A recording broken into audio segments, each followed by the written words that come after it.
बिस्मिल्लाहिर्रहमानिर्रहीम। अस्सलाम वालेकुम। आप देख रहे हैं मेरा यूट्यूब चैनल। मेरा नाम है जुनैद मलिक।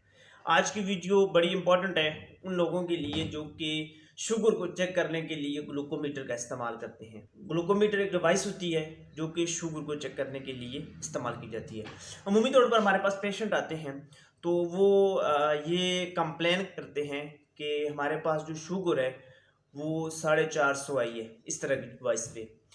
जब हम उनका यहाँ पे चेक करते हैं शुगर तो उनका शुगर नॉर्मल होता है। इसकी बहुत सी वजूहत हैं, तो उनमें से चंद वजूहत मैं आपके सामने डिस्कस करता हूँ। ये जो शुगर की डिवाइस है ये अमूमी तौर पे इस्तेमाल होने वाली है और ख़ास तौर पे वो लोग जिनकी एक्सेस लेबॉर्ट्री तक नहीं होती, जो कि दूर दराज होते हैं, देहातों में होते हैं, उनकी एक्सेस लेबॉर्ट्री तक नहीं होती, इसलिए वो इस तरह की डिवाइस ही यूज़ करते हैं, इस तरह की डिवाइस को ही प्रेफरेंस देते हैं। तो आज मैं आपको बताता हूँ कि आपको क्या करना चाहिए अगर आप शुगर का लेवल चेक करने के लिए इस तरह की डिवाइस को इस्तेमाल करते हैं। सबसे जो पहली बात है वो ये है कि अगर आप शुगर के पेशेंट हैं या आप वैसे ही अपना शुगर लेवल चेक कर रहे हैं, आपको ये जो डिवाइस इस्तेमाल करनी चाहिए ये अच्छी कंपनी की करनी चाहिए। अमूमी तौर पे हम लोग सस्ती डिवाइस ले लेते हैं तो वो फिर बाद में आपके लिए प्रॉब्लम क्रिएट करती है।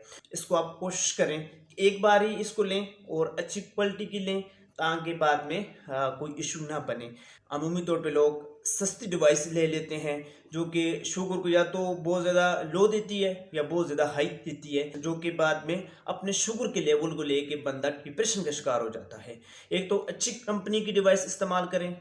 अगर आप इस तरह की डिवाइस यूज़ कर रहे हैं या आपने स्टार्ट की है, जो आप इसका कंपैरिजन है वो ज़रूर करवाएं, इसको चेक ज़रूर करें, जो लेबॉर्ट्रीज़ है उसके साथ जाके रिज़ल्ट को मैच करें कि ये कितना डिफरेंस दे रही है। अगर आपने ये वाली डिवाइस न्यू ली है तो आप अब भी जाके इसका कंपैरिजन कराएं। अगर आप यूज़ कर रहे हैं इसको कंटिन्यूसली तो आप हर 15 दिन के बाद इसका कंपैरिजन ज़रूर करवाएं जाके, ताकि जो इसका डिफरेंस है वो सामने आ सके। इसके अलावा इस डिवाइस के अंदर एक सेल यूज़ होता है, उसका ख्याल भी ज़रूर रखें। अगर आपकी जो डिवाइस है वो मुसलसल रिज़ल्ट गलत दे रही है तो आप इसका जो सेल है उसको तब्दील करें। सेल की वजह से भी इसके रिज़ल्ट के अंदर फ़र्क आ सकता है। इस तरह की डिवाइस को यूज़ करने वाले लोग सिर्फ 3 चीज़ें जो कि बड़ी इंपॉर्टेंट उनका ख्याल ज़रूर रखें। एक तो अच्छी क्वालिटी का ग्लूकोमीटर यूज़ करें और दूसरा हर 15 दिन के बाद इसका कंपैरिजन ज़रूर करवाएं, और तीसरी बात यह है कि इसके अंदर जो सेल होता है उसका ज़रूर ख्याल रखें। अगर वो सेल वीक हो जाए, अगर वो सेल वीक हो गया तो आपका जो रिज़ल्ट है उसके अंदर फ़र्क आ सकता है। उम्मीद है कि आपको ये वीडियो पसंद आई होगी। अगर वीडियो पसंद आई है तो इसको लाइक कीजिएगा, मेरे चैनल पे नए हैं तो लाजमी सब्सक्राइब कीजिएगा। अल्लाह ताला आपको और मेरा हामी नसर हो। अस्सलाम वालेकुम वरहमतुल्लाह।